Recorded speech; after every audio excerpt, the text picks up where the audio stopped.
नहीं, मालेगांव अपना ये शहर मुस्लिम अक्सरियती शहर है और ये बात हम महसूस करते हैं कि हमारे साथ जो है भेदभाव किया जाता है। सिविल हॉस्पिटल का मिलना मालेगांव के लिए एक सानहाती हादसा था कि 2006 और 2008 का ब्लास्ट हुआ था। 2006 में सोनिया गांधी ने आकर के ऐलान किया था, लेकिन 2008 तक कोई अता पता नहीं था। 2008 में जब दूसरा बम ब्लास्ट हुआ और सोनिया गांधी और फिर महाराष्ट्र के वज़रा मालेगांव आए, तो कब्रिस्तान के अंदर जो है हज़रत मौलाना अब्दुल बारी, नियाज़ अहमद लोधी और काजी अब्दुल अहद अज़हरी, इन हज़रात ने सोनिया गांधी से बातचीत की थी। विलासराव देशमुख जो है चीफ मिनिस्टर थे, उन्होंने मुझसे कहा कि मुफ्ती साहब आप बात करो। मैं आगे बढ़ा, सोनिया गांधी मुझसे कहने लगी कहिए मुफ्ती साहब। तो मैंने उनसे ये बात कही थी कि क्या कहेंगे मैडम, हम जब भी आपसे बात करते हैं हमें जो है वादों की खैरात मिलती है, हमारे हाथ कुछ आता नहीं है। 2006 में आपने बम ब्लास्ट के मौके पर सिविल हॉस्पिटल देने का ऐलान किया था, आज 2 साल गुजरने के बाद भी कुछ अता पता नहीं है। उस वक्त उन्होंने विलासराव देशमुख को बहुत गर्म निगाहों से देखते हुए कहा था कि विलास, अगर तुमने वादा पूरा किया होता तभी मुझे ये बात नहीं सुननी पड़ती। तो सिविल हॉस्पिटल भी मालेगांव को जो है कुर्बानियों के बाद मिला है और हमारा ये शहर मालेगांव मुस्लिम अक्सरियती इलाका है। हमें ऐसा लगता है कि हमारे साथ भेदभाव किया जा रहा है। बात ऐसी है कि कारपोरेशन की जिम्मेदारी थी, हेल्थ डिपार्टमेंट की जिम्मेदारी थी और मालेगांव में कोरोना वायरस के मरीज़ पाए नहीं गए थे। उस मौके पर हमने कारपोरेशन के कमिश्नर को और हेल्थ ऑफिसरान को इस तरफ मुतवज्जे किया था, पुलिस डिपार्टमेंट को मुतवज्जे किया था कि मालेगांव आज अल्हम्दुलिल्लाह महफूज है।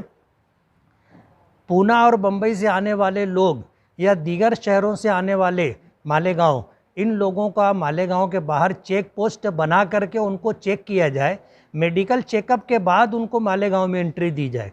ये मालेगांव में 9 मार्च को जो केसेस पाए गए, उस मौके पर जो है उससे पहले हमने ये बात कही थी, लेकिन कारपोरेशन के लोगों ने अपनी जिम्मेदारियां पूरी नहीं की, बरसरे इक़्तिदार ने अपनी जिम्मेदारियां पूरी नहीं की। उसकी वजह से मालेगांव इन हालात से दो चार हो गया। आज हालात ऐसे हैं कि लगभग 300 के करीब पॉजिटिव मरीज़ पाए जा चुके हैं, जिनमें से कुछ लोग सेहतयाब होकर अपने घरों को लौट चुके हैं। लेकिन मालेगांव के डॉक्टरों ने जो प्राइवेट हॉस्पिटल बंद कर दिए थे, उन महीना 1.5 महीना प्राइवेट हॉस्पिटलों के बंद रहने की वजह से वो लोग जो हाइपरटेंशन के मरीज़ थे, जो हार्ट पेशेंट थे, या जो पैरालिसिस बोलो, शुगर बोलो, प्रेशर बोलो, इसी तरह जो है किडनी के जो मरीज़ थे, उनको प्राइवेट हॉस्पिटलों से इलाज की सहूलत नहीं मिल सकी और सिविल हॉस्पिटल को इन्होंने जो है कोविड-19 के लिए रखा था। तो ऐसे सारे मरीज़ बेयार व मददगार हो गए। इनको मेडिकल लाइन से इलाज व मुआवजे की सहूलत बर वक्त न मिलने की वजह से कई 100 की तादाद में लोग मर चुके और मालेगांव शहर ने अच्छे लोगों को खो दिया है।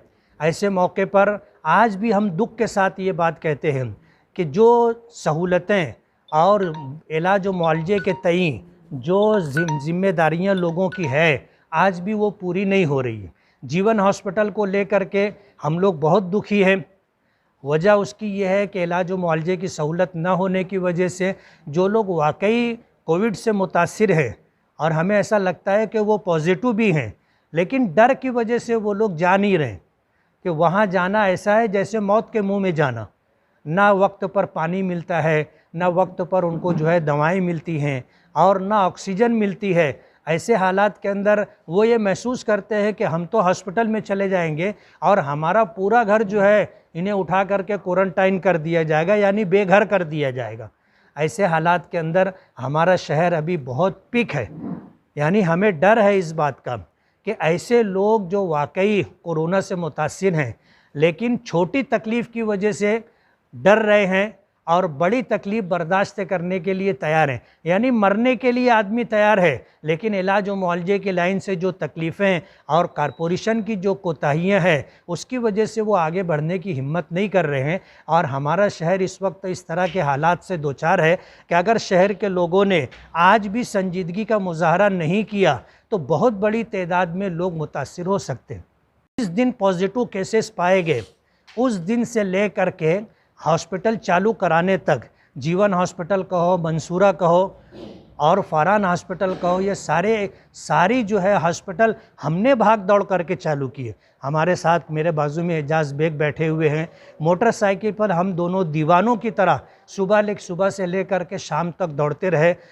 आप कहो कारपोरेशन कहो, रेवेन्यू डिपार्टमेंट में तहसीलदार कहो, प्रांत कहो, और जिनको कोऑर्डिनेटर करके पंकज आशिया साहब को भेजा गया, मुसलसल हम लोग मीटिंग करते रहे। हमने डॉक्टर सईद फरानी साहब को भी वो फ़ोन करके बुलाया कि ये मेडिकल फील्ड है, हमें नहीं पता है क्या बात करनी चाहिए, क्या डिमांड करनी चाहिए। इस सिलसिले में डॉक्टर सईद फरानी साहब को हमने बुलाया, अपने साथ लेकर के गए और उन्होंने पूरी दियानतदारी के साथ मेहनत की कोशिश की। मैं कहो कंबाइन क्वेश्चन रहेगा, कोई लेगा नहीं साहब। आज के दौर में कारपोरेशन की बहुत बड़ी जिम्मेदारी है मूलभूत सुविधा, फवारनी मशीन, जरासीम कुछ अद्वियात का छिड़काव, साफ सफाई को लेकर आज कारपोरेशन कहीं न कहीं से नाकाम आई है। पूरे शहर में तनकीद का सामना इस बार। मैं इस बात से मुत्तफिक हूँ और हमारी भी यही शिकायत है। दुख के साथ हम ये कहेंगे कि अगर कारपोरेशन ने अपनी जिम्मेदारियाँ पूरी की होती और जिस जगह पॉजिटिव मरीज़ पाया जाता है फ़ौरन उनके घर पर और आजू बाजू में कुछ दूर तक अगर फुहारनी की जाती तो आसपास में और मरीज़ नहीं मिलते। लेकिन कारपोरेशन ने ना इलाज व मुआवजे की ज़िम्मेदारी पूरी की, ना साफ़ सफाई की ज़िम्मेदारी पूरी की और ना सैनिटाइजिंग को लेकर के उसने ज़िम्मेदारी पूरी की। आज भी पूरा शहर सैनिटाइजिंग का मोहताज है। पूरे शहर के अंदर सैनिटाइजिंग होना चाहिए। आप इससे अंदाज़ा कर सकते हैं, कमिश्नर को हटा करके नया कमिश्नर नियुक्त किया गया और उस कमिश्नर ने आ करके कारपोरेशन के लोगों को देखा कि ये काम नहीं कर रहे हैं तो 30 कर्मचारियों के खिलाफ, ऑफिसरों के खिलाफ उसने किला पुलिस स्टेशन के अंदर कंप्लेंट दर्ज करवाई। कारपोरेशन के जिम्मेदारान को, कमिश्नर को कहो, मेयर को कहो, जिस वक्त पहली मीटिंग हुई थी उस वक्त हमने डॉक्टर खालिद परवेज़ ने, एजाज बेग ने, मुस्तकिम डिग्निटी ने, मैंने बराह रास्त खुद ये बात कही थी कि जितने कारपोरेटर हजरात हैं आप उनकी मीटिंग लें, उनको एतमाद में लें, उनको जिम्मेदारियां दें। वार्ड में हर कारपोरेटर का अपना एक हलका होता है, उसके मानने वाले लोग होते हैं, उसके अपने वर्कर होते हैं, उनकी टीम होती है। लोग कहीं ना कहीं छोटे बड़े कामों के लिए उनसे जुड़ते हैं। अगर कारपोरेटरों को हम जिम्मेदारी वार्ड की देंगे और वार्ड में रहते हुए अगर वो लोगों को एतमाद दिलाएंगे तो बीमार निकल करके आएंगे और कारपोरेशन जो काम करना चाहती है उस सिलसिले में हमें काफ़ी मददगार लोग मिल जाएंगे। लेकिन कारपोरेशन के ज़िम्मेदारान ने कारपोरेटरों की कोई मीटिंग नहीं ली। बार बार कहने के बाद आखिरी दर्जे के अंदर जब मामला हाथ से निकल चुका और डॉक्टर्स हजरात ये कहने लगे कि अब तो पूरे शहर के अंदर कोरोना फैल चुका है, उस वक्त जा कर के इनकी आंख खुली और इन्होंने कारपोरेटरों की मीटिंग ली। लेकिन दुख के साथ कहना पड़ता है कि कारपोरेटरों की मीटिंग में जो बातें तय हुई थी किसी बात पर भी अमल नहीं हुआ। बात कैसी है, दबाव बनाने के लिए मिनिस्टर, वज़ीर आला, वज़ीर दादा भूसे साहब हों या एक आमदार होने की हैसियत से हम दोनों ने बहुत मेहनत की। लेकिन कारपोरेशन में जो क्लास 1 ऑफिसरों से लेकर के क्लास 4 तक और इसी तरह हेल्थ डिपार्टमेंट के जो डॉक्टर्स हजरात हैं, इन लोगों को काम करना नहीं था। इन्होंने गैर ऐलान शुदा इन्होंने हड़ताल की और पूरे हॉस्पिटल में एक डॉक्टर के अलावा कोई रहता नहीं था। ये सारी शिकायतें हमने ऊपर मिनिस्टरों तक पहुंचाई हैं। यही वजह है कि कारपोरेशन ने नए कमिश्नर ने आने के बाद 30 लोगों के खिलाफ उसने केस दर्ज करवाए।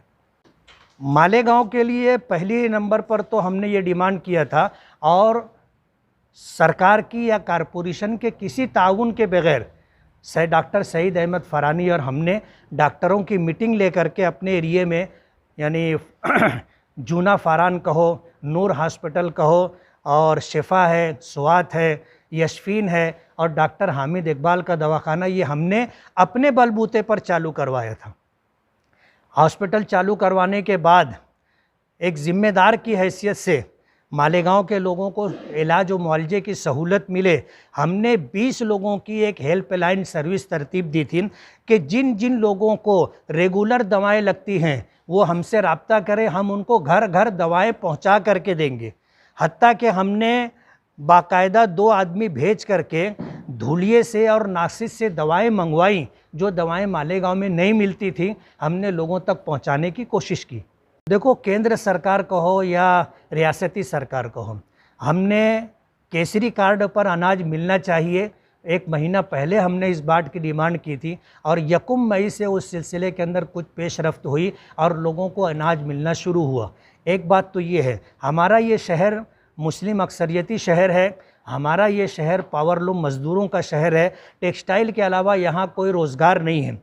हमने इस बात का जो है सरकार से मुतालबा किया है कि जितने कारखानेदार हैं जो डबल मज़दूरी पर काम करते हैं, पर लूम जो है उनको 20-20 हज़ार रुपया मिलना चाहिए। एक डिमांड तो हमारी ये है।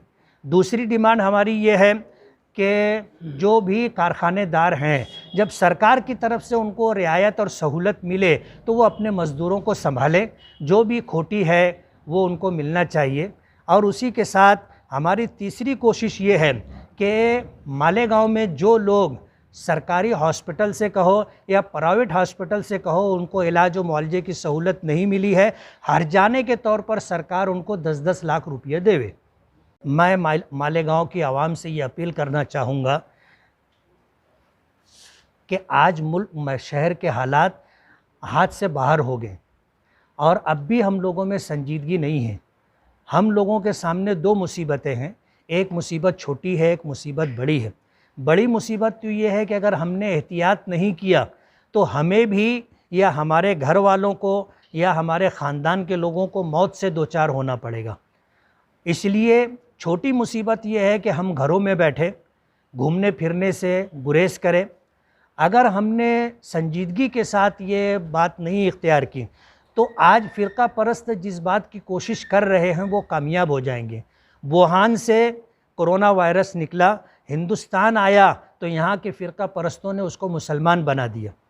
ऐसे हालात के अंदर अगर हम लोगों की तरफ से गैर संजीदगी का मुजाहरा होगा और लॉकडाउन की हमने अगर खिलाफ वर्जी की तो ये इल्ज़ाम फ़िरका परस्त हम पर लगाएंगे और यूपी और दीगर इलाकों में जो आज भेदभाव कहो या फ़िरका परस्ती कहो या समाजी बाइकाट कहो, पूरे मुल्क के अंदर मुसलमानों को इससे दो चार होना पड़ेगा। इसलिए मैं मालेगांव के लोगों से ये गुजारिश करूँगा कि अल्लाह के वास्ते लॉकडाउन का जो है लॉकडाउन को माने, उसकी पासदारी करें और सोशल डिस्टेंस के साथ अपने घरों में ज़्यादा से ज़्यादा रहने की कोशिश करें। बात यह है कि मास्क पहनना वेंटिलेटर पहनने से बेहतर है। हाथ धोना एहतियाती तौर पर जान से हाथ धोने से बेहतर है। सोशल डिस्टेंस बरकरार रखना हमेशा के लिए दूर हो जाने से बेहतर है। इसलिए हमें और अपने घरों में कैद रहना हॉस्पिटल में 15-20 दिन गुजारने से बेहतर है।